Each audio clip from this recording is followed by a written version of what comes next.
to share insights on improving your life through immigration.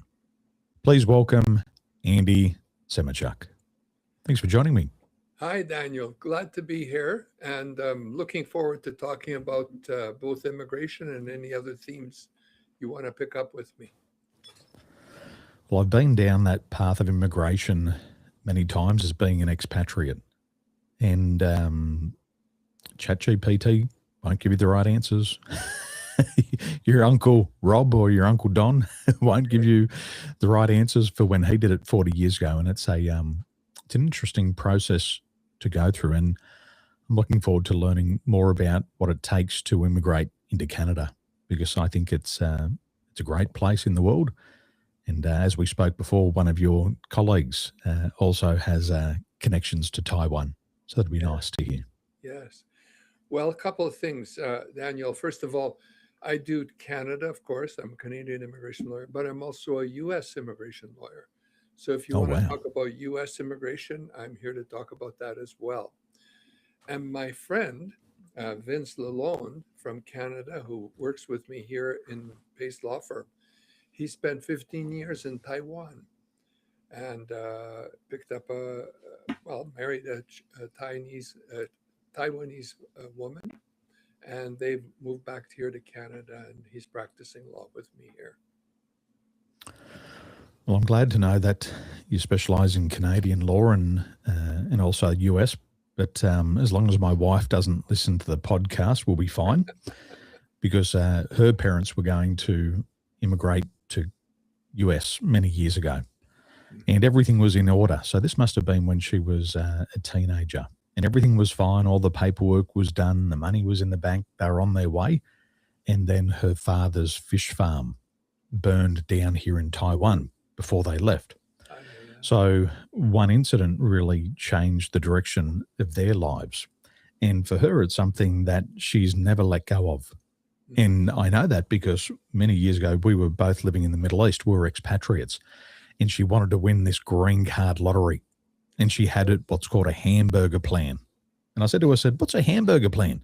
She said, we're moving to America. And I said, why hamburgers? She said, because that's when I think of America, I think of hamburgers. So her whole plan was, even when we're living in the Middle East, to get to America. But immigration was quite difficult. And we also didn't know how to do it. But it was just a dream that she has held on to for many years. And even now that we're 46 and 47, she still wants to go. She's studying in America right now. She's doing her master's degree, and she says, I want to go. Oh, that's terrific. So maybe she's going to pick up the phone.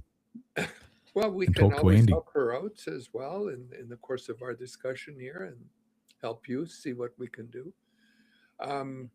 Maybe a good place to start would be just to summarize the scene. And if you'll allow me, Daniel, I'll just set out. There are 5 ways to immigrate, either to Canada or the United States. And the 5 ways, broadly speaking, are: one way is to marry your way in or have a family member sponsor you into the country, both United States or Canada, same thing. Second way is to study your way in, which sounds like a possibility for your spouse. A third way is to invest your way in. If you have substantial money, you can invest and thereby get permission to immigrate to the United States or Canada. A fourth way is to work your way in, where you're offered a job in some place where they don't have the kind of workers that you are, and where the country needs this kind of a worker. And so they enable you to come to the United States or Canada. And the fifth way is to claim asylum in the US, or roughly in Canada, be a refugee. That is to say, you're fleeing persecution from wherever you were based and trying to find a new home for yourself. Those are the 5 broad ways that anybody can immigrate, either to Canada or the United States. And now we can talk about more specifics, but I think that's a helpful kind of starting point. For me personally, it's always been, well, the first one was work my way in. I was living, obviously born and bred in Australia, and I started to travel. And I went to the United Kingdom, and I did some backpacking, and I did some cash jobs around the country, and I stayed there for about 6 months, and it was a wonderful place. Then I went to America for 3 months, and I did a summer camp. And that was really cool. I'd started to see the world. But then later on, when I really wanted to take it serious, I got a job with Emirates Airline. And one of the beautiful parts about working with Emirates Airline was that they would take care of all the visa for us. So as soon as we got a job with Emirates Airline, they would take care of everything else. And that was really cool. And for me personally, being an expatriate, I got to see a part of a world that I would have never have seen as a tourist. Because as a tourist, when we travel, we see all the highlights.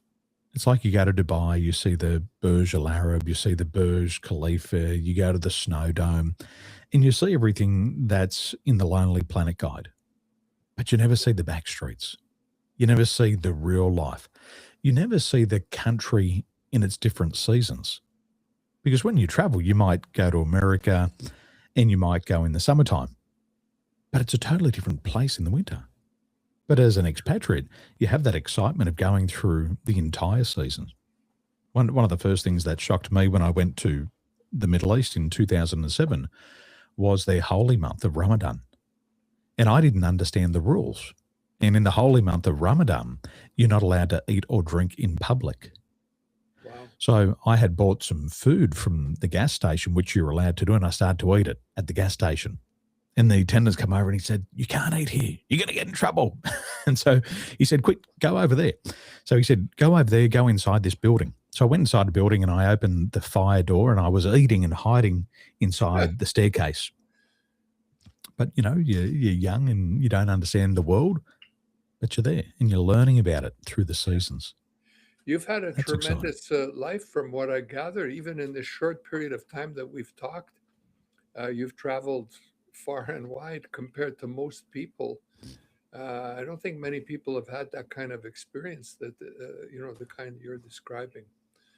There's a category of immigrants these days that are called digital nomads that Mm, are traveling around the world working by way of computer.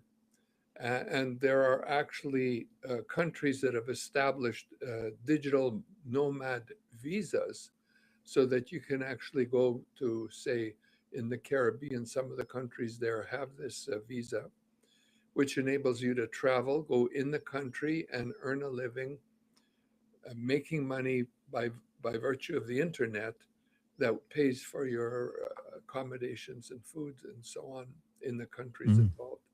So that's So, kind of the lifestyle you're talking about yeah, from days gone by, I guess. well, in those days, we used to still call home on a public phone. Uh, That was a different world, yeah, and that was exciting. It felt like there was very little connection. But the digital nomads today, we got some friends who are traveling around the world, and they run $1 million businesses, but they're free to roam wherever they want, and yes, they love it because they get to see the world in its seasons. And I think for myself and the expatriates that I've met over the years is we all seem to have a sense of adventure.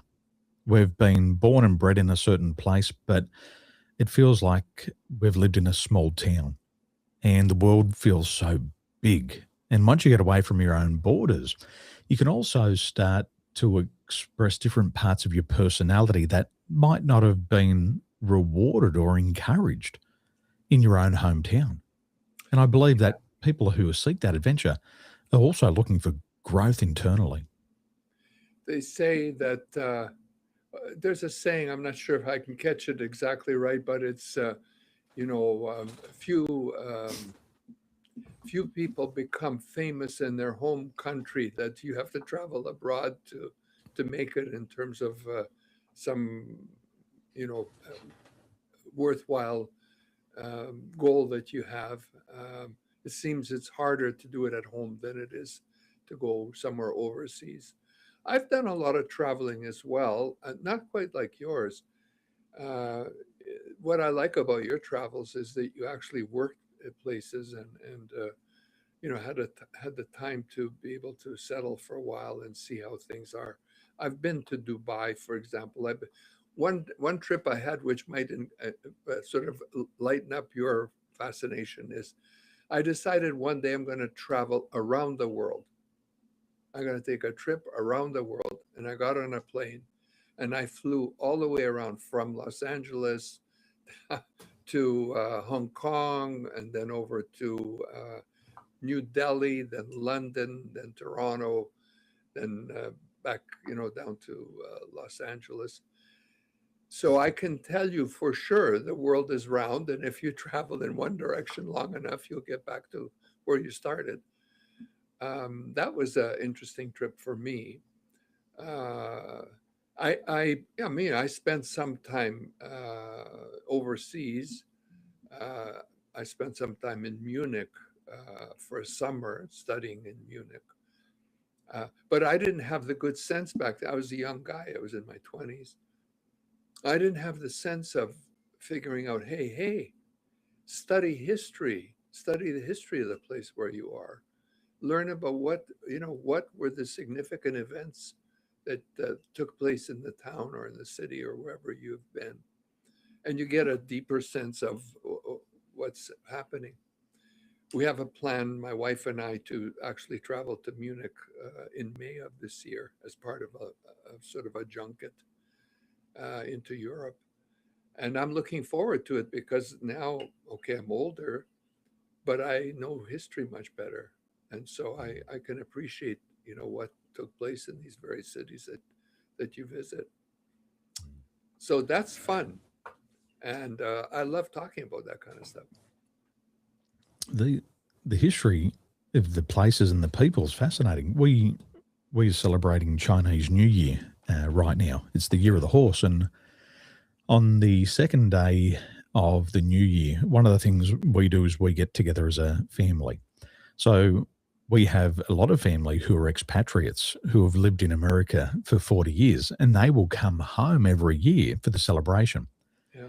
So yesterday, two of my older uncles came in from America, one in Texas, one in, the name will come to me in a moment, Okay. Ohio. Oh, yeah. And they came in and we were standing outside of the burial plot of my wife's grandparents. So what we do is we honor the ancestors, and every year we go back to the burial site and we pray for them and we talk about them. And one of my uncles was saying yesterday, he said that he really misses his parents. And I asked him, I said, what do you miss most about them? And he said that my father was a very fair man. He said, we're 6 children, and he treated the 3 boys and the 3 girls all equally. And he said, but being an expatriate for 42 years of my life, I was always working. So I missed 42 years of time with my parents. He said, but since I retired, I was coming back here every year to be with them. Mm-hmm. And now this is the 12th year since the grandfather or his father has passed away, and he's still going through the reflection. And as he said that, he said, Daniel, look out over here. And he was just pointing to some rice paddies that were there. And so you've got the burial site, the rice paddies that have just been seeded, and then you've got the big city. And he said that rice paddy down there, he said 50 years ago, we used to work in that field.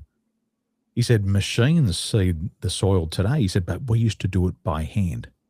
And so it would be winter time. It was 14 degrees yesterday. And he said, we'd be on our hands and knees putting in the rice seeds. Wow. And he said, how life's changed. Yeah. And to give you an insight, how life has changed for him as an expatriate, his early days, he was seeding rice by hand here in Taiwan. And he had a very limited future at that stage. But he moved to America, he moved to the Ohio, and he became the head of the US Post. And he led a team of 5,000 people.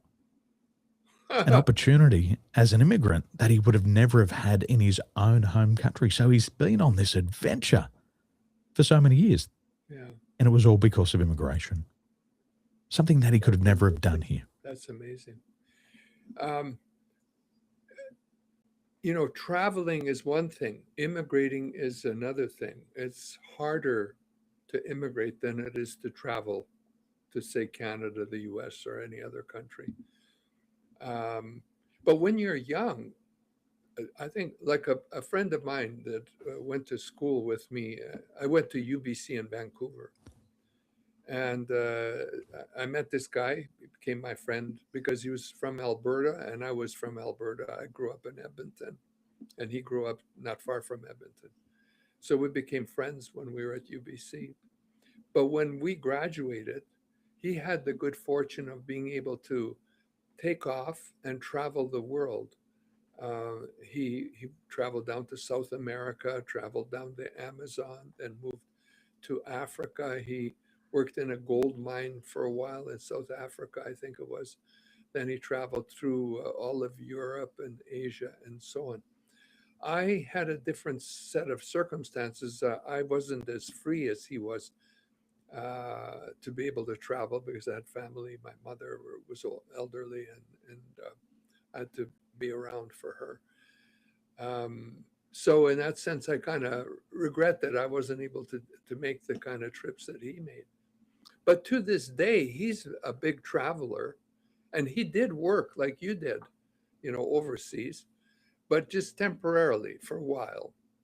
And the immigration issues, I guess, didn't come up because it was a temporary kind of employment.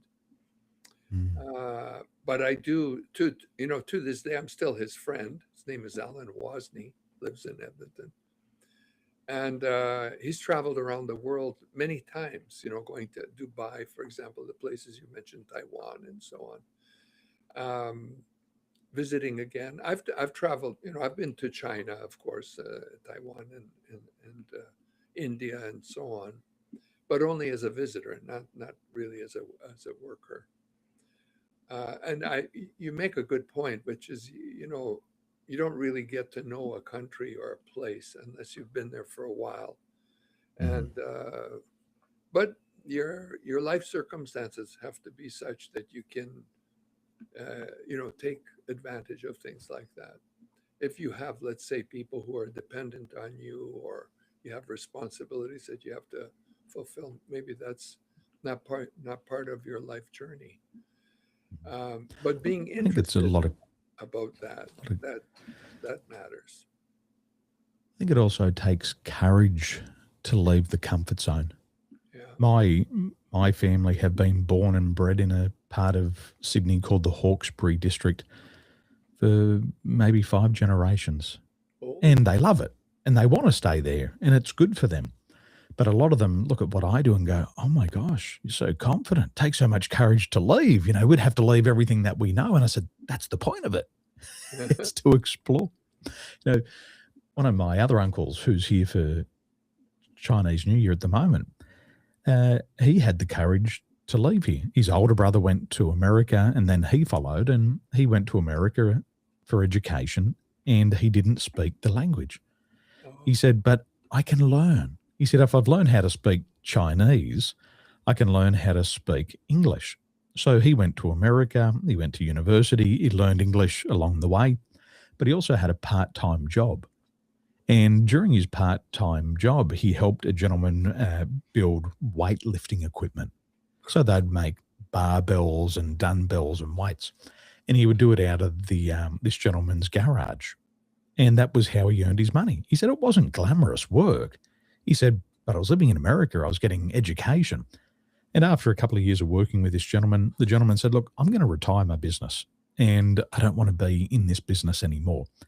He said, but if you'd like to buy it from me, I guarantee that in a year, it'll pay for itself. Wow. So my uncle thought, well, what have I got to lose? Let's give it a go. So he took that business and he started to make weightlifting equipment. By the end of the year, like his boss said, he would own the business and it would have paid itself back. He then took that business and then he combined his worldly skills. So the new skills that he acquired from university, he then took back to China where he knew the language. And he started to do negotiations with the Chinese to bring different types of sporting equipment into America. And so he started to use all of his worldly skills, bring it together. And before the time of his retirement, he had $1 billion business in America. He was employing 500 people between the West and the East Coast. And he built a giant business. And he said to me, Daniel, he said, this would have never have happened in Taiwan. Yeah.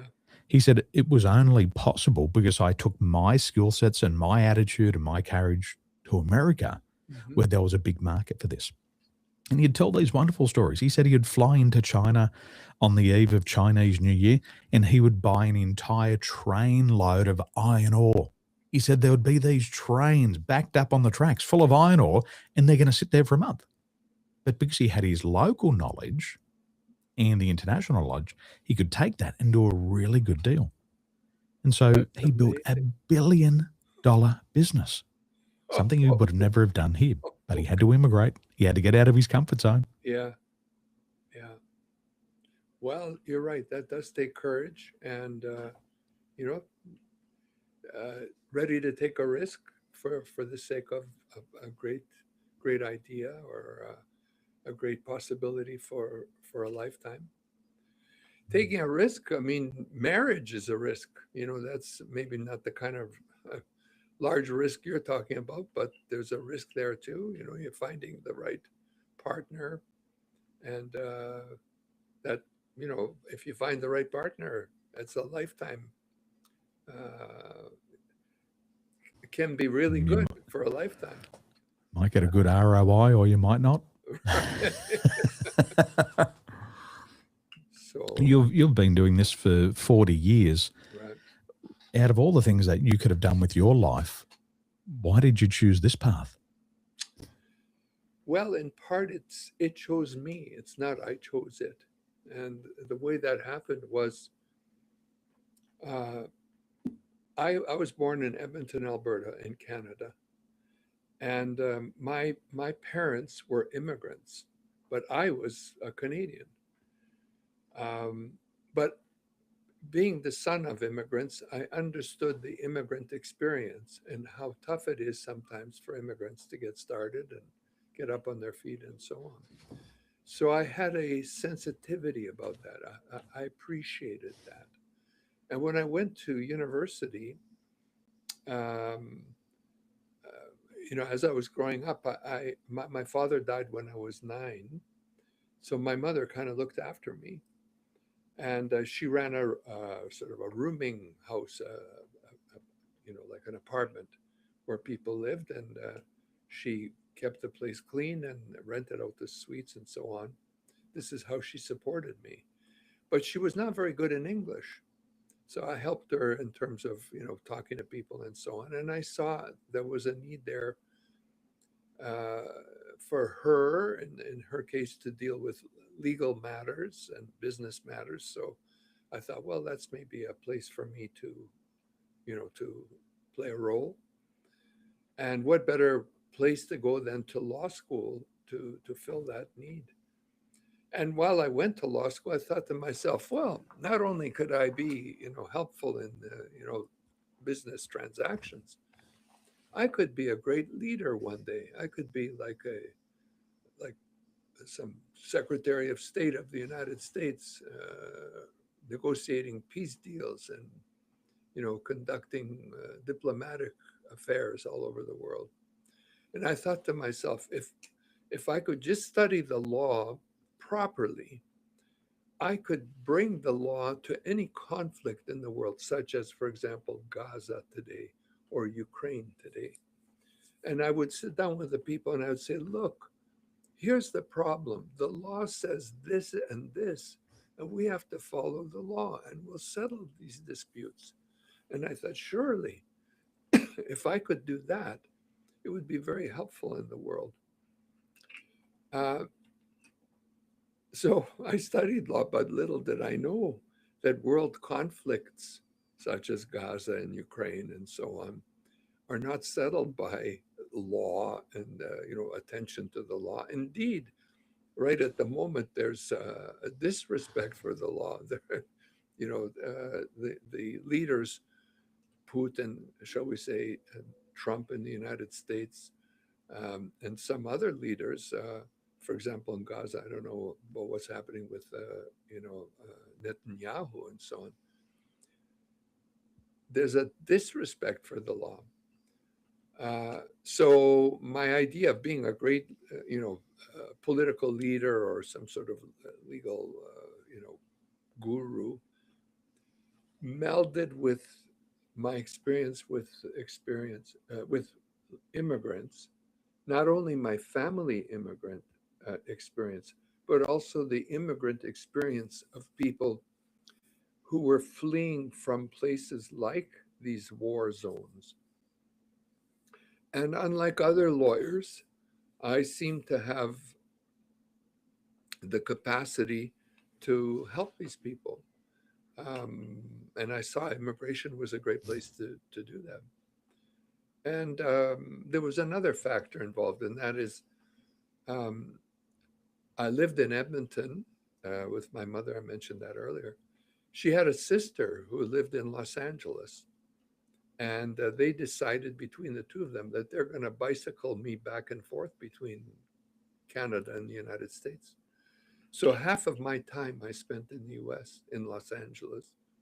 And in my career, I ended up spending half my time in Canada, the other half in the United States. And what better occupation could there be than being an immigration lawyer, helping people immigrating back and forth? And I myself became an immigrant to the United States. So I lived the immigrant experience. So it kind of chose me in that way. And here I am today. If you asked, we have a picture graduating class. There are about 300 of us at UBC Law.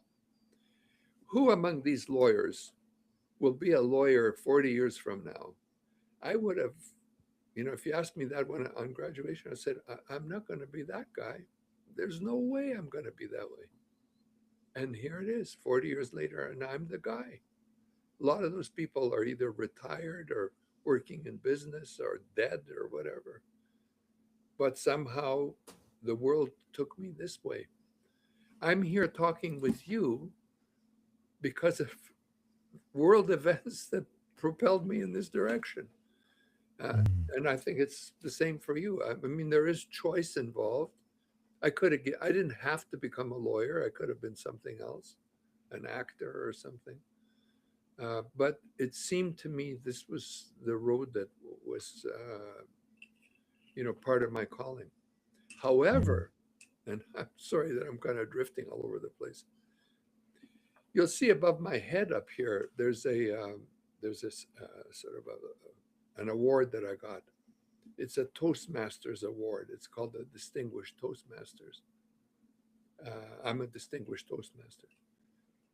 And the Toastmasters organization is all about public speaking and being good at making presentations.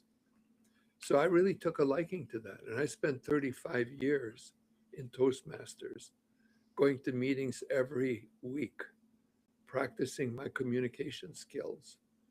And that became a love of my life as well.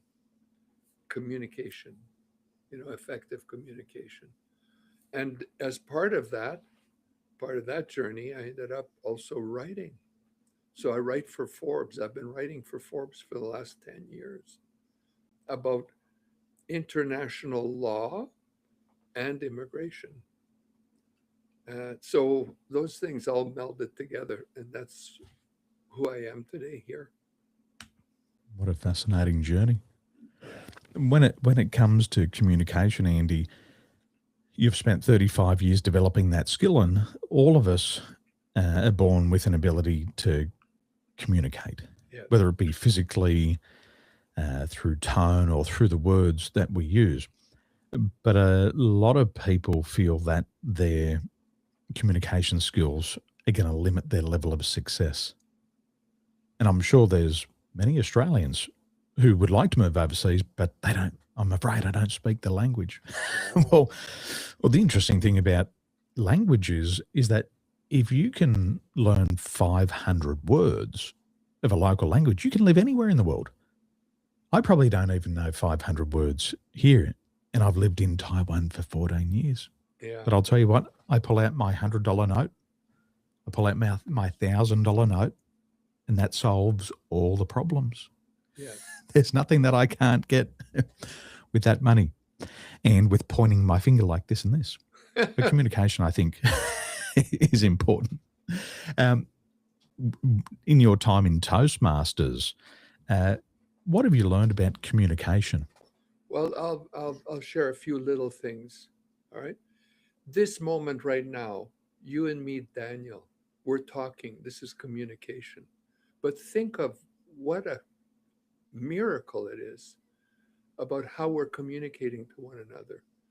If you think about it, I let air out of my lungs through my vocal cords to make a sound that travels through the internet, which you hear, and that sound hits your eardrums, and the eardrums convert the sound to something that makes sense to you. And whatever image or thought that I have at this moment is registering in your mind, and vice versa. That's a miracle. That's simply to me like astounding that this can be a means of communication. You talk about learning 500 words to know a language. That's true. There are words, coets, I think they're called, words that are very similar in every language. So, for example, transportation would be a word that might be very similar in English to French, to Spanish, etc. Transportation, or, depending on whatever the language might be. Communication is another word like that, and so on. If you're studying another language, one of the ways that you can have a real leg up on that language is to study what co-ed words there are. And I'm not sure if I'm pronouncing that word right, but if you find out what those words are and you go through a dictionary and just pick up those words, it's amazing. But you may have, like, already in your capacity, in your knowledge, uh, a few hundred, even possibly as many as 1,000 words in the language you're trying to learn. My uncle, Emil, his name was Emil Tishovnitsky, he was a translator in World War II. And there's one experience that he shared with me, which I think is a really unique experience. At the end of World War II, he ended up, I believe, was in Vienna. And he didn't speak English, but he spoke a number of other languages, Eastern European languages.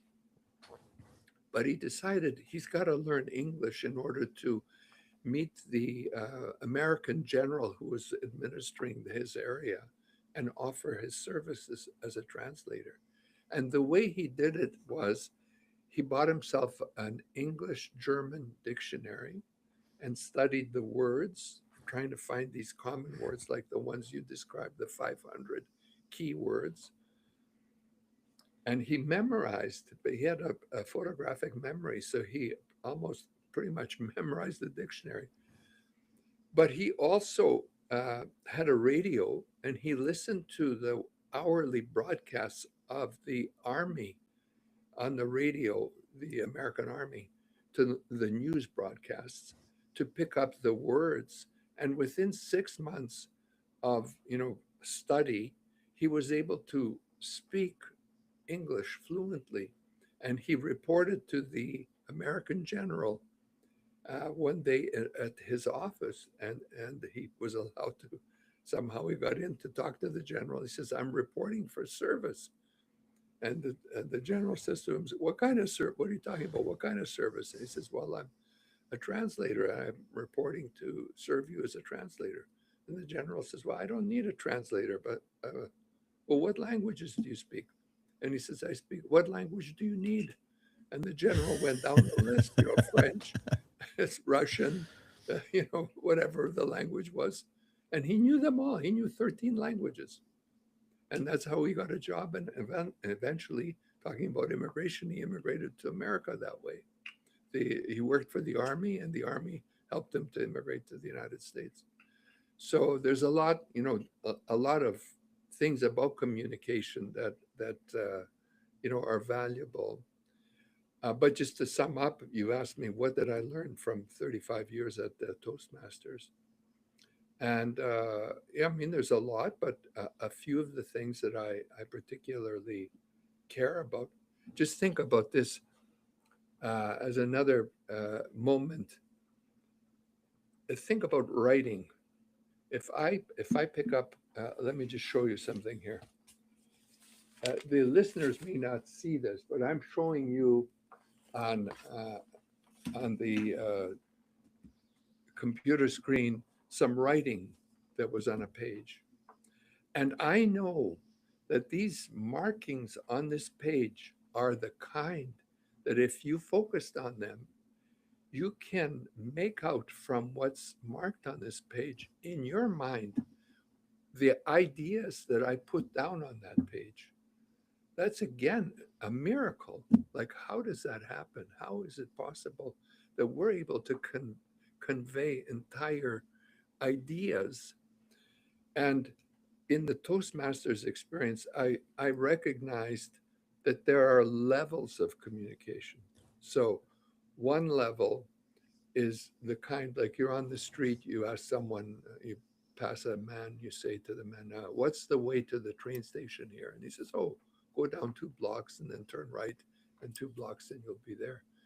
That's kind of a transactional communication. It's a kind of a meeting of the minds. Well, that's just a transactional, not quite a meeting of the minds, but just an exchange of information level. Then there's the contractual meeting of the minds, which is you and I agree, hey, we're going to work together and we're going to travel worldwide and we're going to sell, communication equipment, for example. And we write down on paper what it is that we're agreeing to do together. And so there's a meeting of the minds, your mind and my mind. That's another level of communication. And then finally, in my view, the highest level of communication is a meeting of the hearts or the soul. You could become my soul mate, my soul brother or sister, whatever the person is. It's a meeting of the hearts. It's a communion between two people. So those are all forms of communication. And what I just summarized to you, the the miracle of sound, the miracle of writing, the miracle of transacting, the miracle of meeting of minds, the miracle of meeting of the hearts and soul. Those are the things that are most precious to me about communication. Fascinating. Fascinating. And it is a miracle, isn't it, with communication. It sure is. It's a skill we can all learn if we're willing to invest some time in it. Yeah. And it's also one of the highest paid skills on the planet. The people who are the best communicators appear to get the very best remuneration. Yeah. It's like the athlete. Who's a better communicator than the star athlete? It's these influencers who might not have the degree, but they got influence and they communicate in a way that people want to follow. Yeah. It's fascinating. I'll just share this one other insight, Daniel. Law is a very competitive business, and there are a lot of smart lawyers around in the world. And I've had to make my way into the immigration legal community and, do whatever I could. But one way that I'm able to compete best in my field is I adopted long ago the view that I am going to be an effective communicator of immigration ideas. I'm not going to hide behind complex concepts legalese, talk arrogantly to people using all kinds of abbreviations that people don't understand. To make you look smart. Yeah, yeah. Instead, I'm going to talk to people in their language and try to communicate the ideas and services that I offer in their understanding, in the way they understand it best. And that's how I believe I've distinguished myself from my colleagues in the legal field, where many of my colleagues like to write legal articles for other lawyers and cite, cases that they've been, either involved in or attended in court and saw or whatever. I chose the view of communicating whatever's happening in the immigration world to the readers that have uh, read my articles in a means, in a way that they can understand, hopefully talking their language. Uh, Not quite the translation language, but in the language that, normally people use. And I found that very effective to the point where I I, I really enjoy uh, talking to clients and being able to uh, have a normal, decent conversation without them going home thinking, "Oh, how do I do this? Like, what's all this about?" It's my hope that after meeting a client, that when they go home, they understand what they have to do and how to do it. And you mentioned, and forgive me, I'm talking blah blah blah blah, I get it. I get it. but you're a good host because of that you know how to get people talking.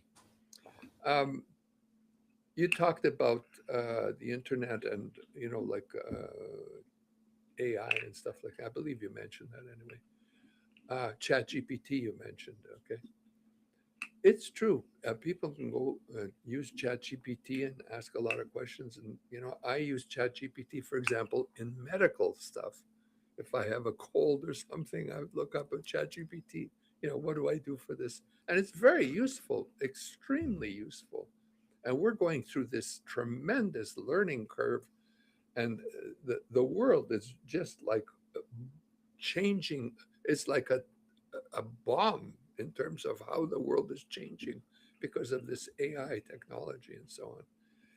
So my role is changing in terms of how I deal with clients. And I'll just give an illustration. Uh, like, for example, this meeting that we're having right now, Daniel, if this was an immigration meeting, at the end of it, what I would do is I would sit down on my computer and using, say, Whisper. I don't know if you know, Whisper is uh, a tool that you can use where you don't have to type anymore. You just you push a button on your keyboard and you can talk, and there's a transcript of what you're talking about that appears on, and it can be in Word or it can be in an email or it can be in WhatsApp or whatever program you're Mm. using this Whisper technology, which is available to anybody. It's not that expensive. So you have like a button that you push, which is like having the speaker function. And you push the button, and then you just dictate. You just talk, and there's a record there.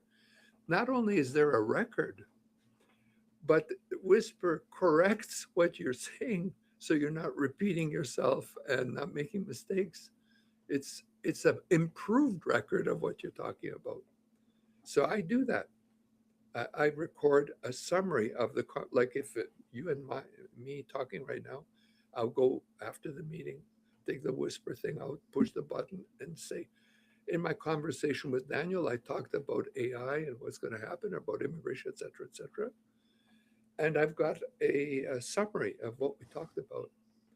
And I can go to AI, say ChatGPT or one of the other, Gemini or whatever you want to use. And I can say, okay, in talking to Daniel, he said he's interested in moving to Canada. And his background is, he's traveled and he worked for Emirates and so on.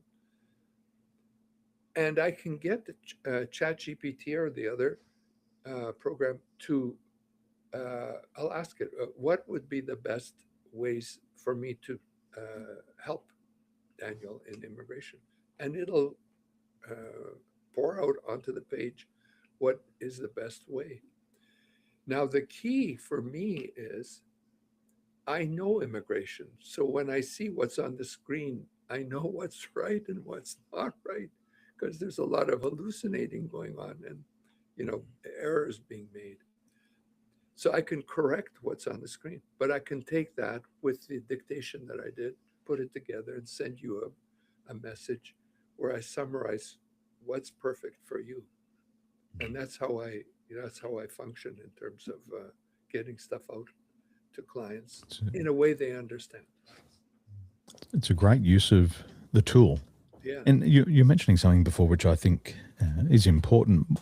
One of my mentors, he was born in Canada and he immigrated to America and he became a best-selling author. He wrote 85 books, including one called Eat That Frog, which sold more than 5 million copies. I know He's that a very book. well-known Yeah. author by Brian Tracy. I know Brian. And you know Brian? Yeah. He grew up in Wow. Edmonton. He did. Yeah. He did. Yep, he was my mentor. It was the very first book that I ever read. And then I worked with him in business for many years. And I even spoke on the stage on his behalf when he had some health concerns. And I spoke for him in San Diego. Wow. And one of the things that Brian said was, when you're communicating, choose words that make other people look smart. Don't choose words that make you look smart. He said, because you can choose all these wonderful words, but the audience and the listeners will be in confusion and they'll walk away feeling stupid. He said, your job is to choose words that make them feel smart. So when they finish the conversation or they've finished listening to your seminar, they say, I got it. And I've found that over the years, just having Brian share that wisdom with me, people would come up to me after an event and say, Daniel, I've heard this all before. I've read the books, I've listened to the tapes, I've listened to the podcasts, but this is the first time I actually got it.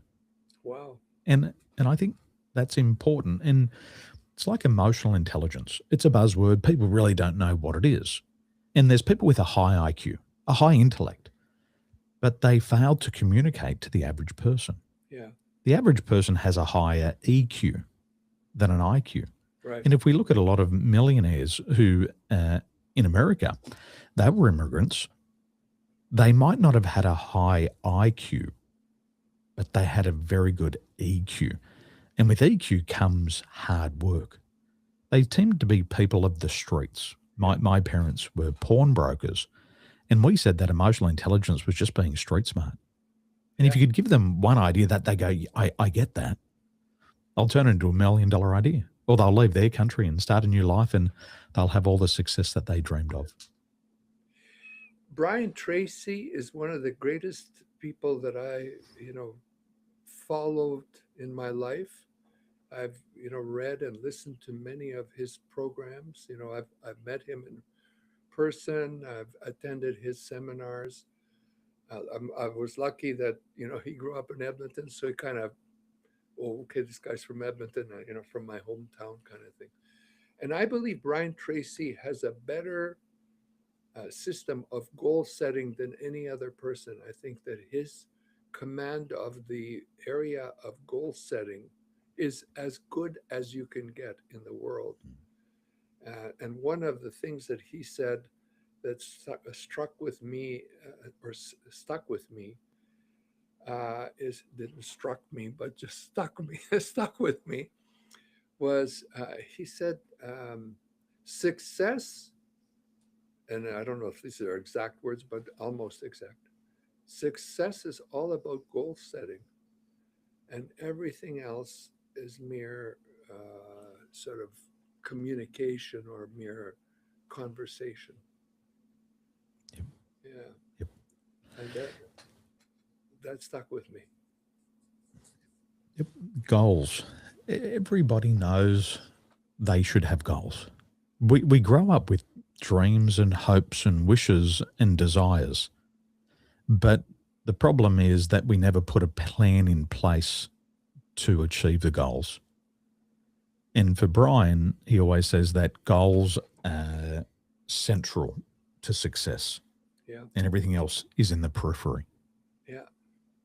And we know it. When we set a goal, you immediately feel it. Your body gets flooded with free drugs. You get a hit of dopamine. You get a hit of adrenaline. You get a hit of serotonin. And all of a sudden, any pain, arthritis, inflammation in the body, it seems to disappear because you're focused on the one thing that's most important. Yeah. And that, what Brian calls, is your single defining focus. And for a lot of people, I believe that they have a calling. It's like you mentioned before. It chose me. Everybody has a calling and they know what it is, but you got to leave the comfort zone. And if you focus all of your energy, effort, and attention onto that one thing and exclude everything else, then that becomes your single defining focus. And every step that you take should get you closer to that goal. Yeah. And I believe from my experience with Emirates Airline, I had met a girl. She had been living in the Middle East. She flew with a girl who said, your boyfriend's skill would be rewarded in Dubai. And she told me. And then I got onto a telephone call with a guy in the Middle East and he said, hey, you're an Australian champion athlete. I need your skill and talent in Dubai. I said, well, what do you got for me?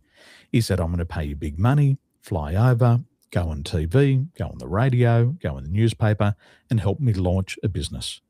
And I said, well, when can I start? He said, how soon can you get there? And I said, well, I can hop on a flight now.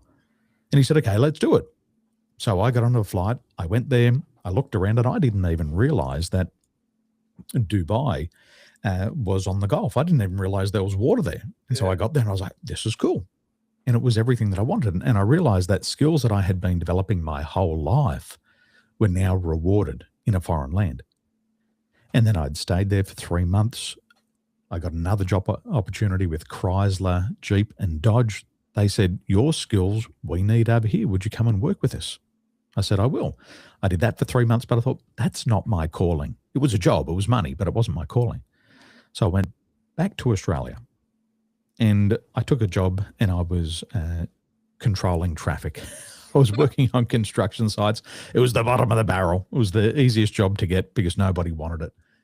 And one day I was watching these aircraft fly over the top of me.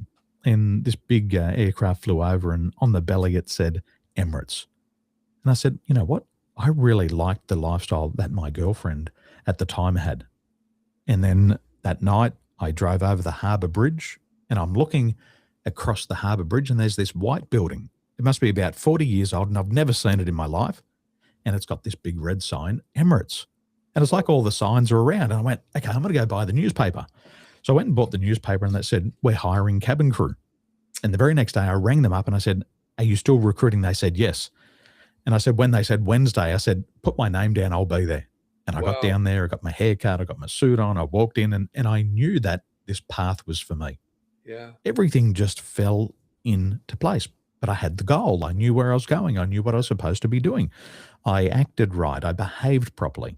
I got the job and they said, how soon can you start? I said, straight away. They said, well, straight away is 6 weeks. And I said, well, book it in, I'm there. And I went there. And as I landed into Dubai for about the third time, I had this feeling that this was what Maoris call is a Tudonga Waiwai. And a Tudonga Waiwai is your belonging place. Uh-huh. It's the place where you feel at home. Mm-hmm. And I landed, I said, I know this is exactly where I'm supposed to be in the world. Everything that I've done in my past is rewarded here.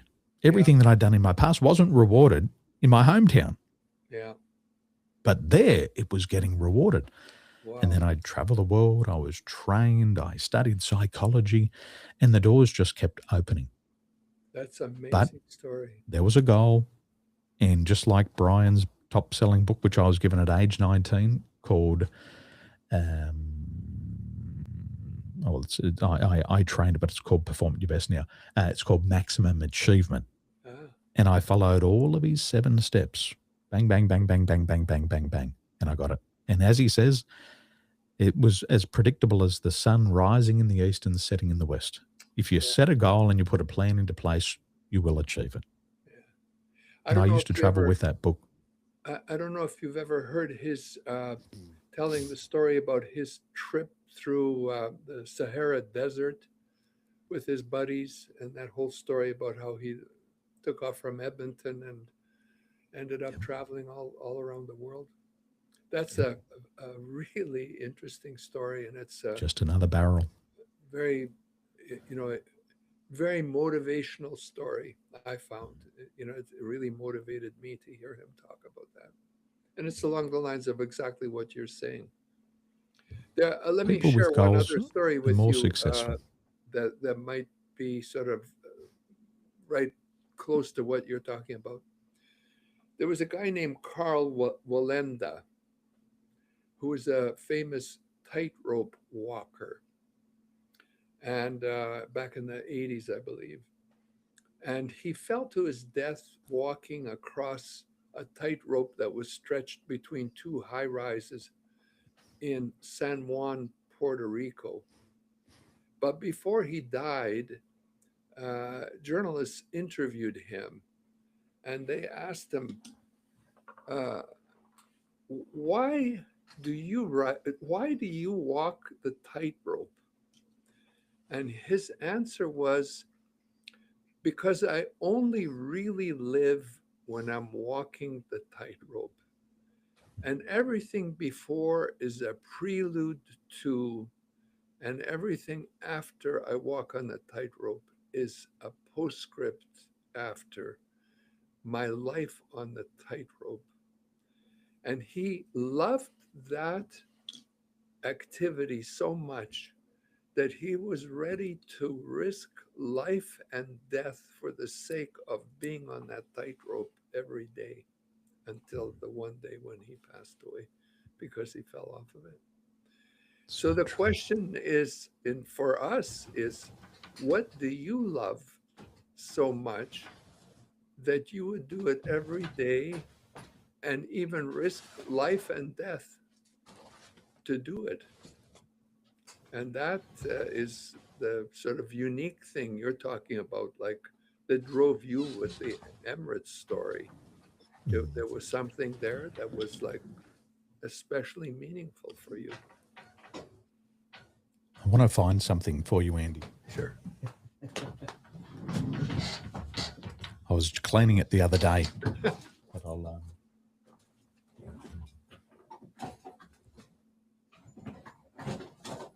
Okay, now this is the small version. Okay. The big version is still in San Diego. So in 2016, I was recognized as Brian Tracy's Rookie Business Coach of the Year. Oh, wow. So this is Rookie of the Year 2016. Fantastic.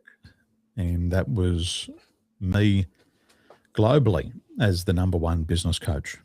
And the big version was about this big, handed to me by Brian Tracy himself. And I was part of his business, and I was traveling the world training Eat That Frog, the goal setting program. Yeah. I want to just correct the quote for Brian Tracy. The exact quote was, "Success is all about goals and everything else is mere commentary." Commentary. Yeah. Yep.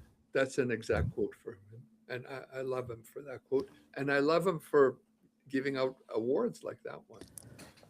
That's you should be very proud of that. Very proud of that one. Yeah. And it's important. I was given his book, Maximum Achievement, by my uncle. And it was in 1999, and my uncle took the book, Maximum Achievement. He wrote in the front, he said, to Danny boy, this is your blueprint of success. Yeah. And it really was, because it showed you how to have a psychology of success. And he said, look, what we're going to do is we're going to sit down and we're going to set some goals. And I said to my uncle, because at 19, you don't really have a lot of goals. You've got things that you want to do in your life, but you don't have a plan to get it.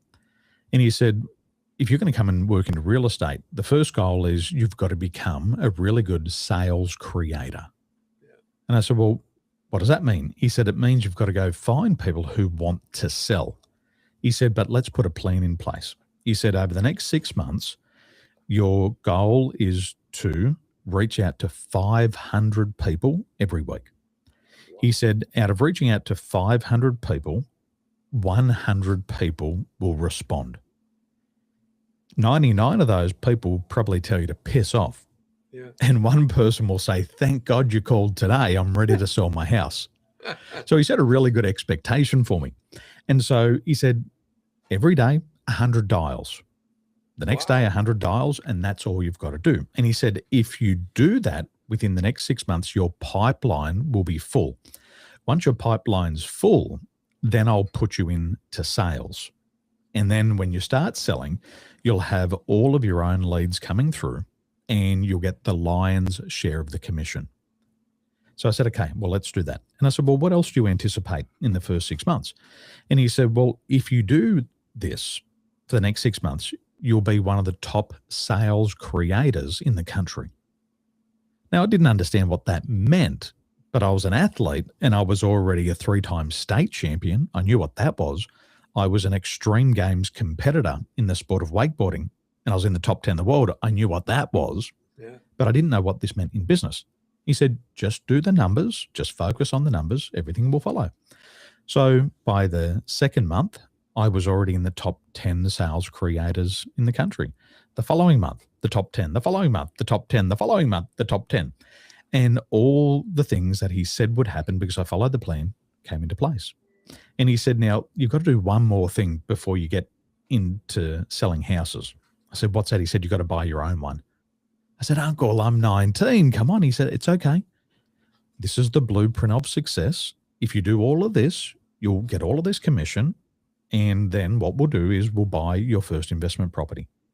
So just like the sun was rising in the east and setting in the west, my first investment property at 19 and a half. Wow. And then I started to sell and I was one of the top in the office. And then he said, let's set another goal. And I said, another goal? He said, yep, you got to have one goal after another. So what's the next one? He said, buy another property. And so by 21 and a half, turning 22, I was buying my second real estate investment property. Wow. And I was like, this is fantastic because I was diagnosed with learning disabilities.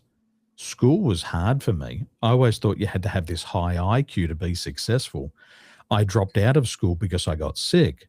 And now I'm having all this worldly success and making more money than all of my teachers together. And I'm buying houses and they're not. And I thought, wow, this is interesting. So I took that book and I traveled with the world and everything that I ever wanted. Australian champion athlete, started multiple businesses, co-led a team of 17,500 cabin crew at Emirates Airline, started consulting businesses around the world.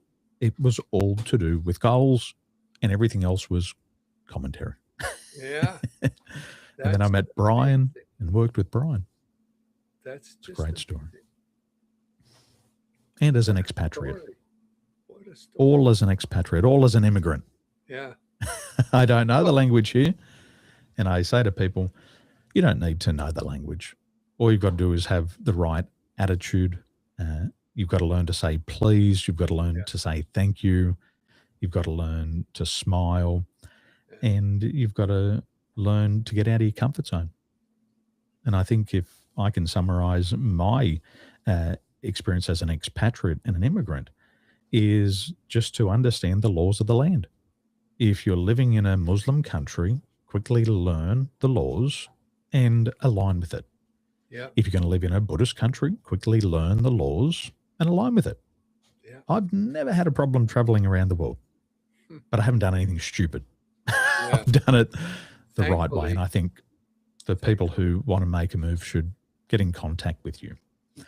Andy, for our people who are thinking big, they're thinking worldly, and they want to take their talent to a Tudong or YY to their belonging place, how do they connect with you? I work at Pace Law Firm in Toronto, Ontario, and we have a website, pacelawfirm.com. You can reach me. Just look for Andy on pacelawfirm.com. You'll find me there, and I'm happy to help anybody who wants help in terms of immigration. Daniel, Excellent. it was a And pleasure to be with you today. thank A you, Andy. real pleasure. I've never had an experience like this before, but it was a great time to be with you. Thank you, Andy. Thank you for your time and have a wonderful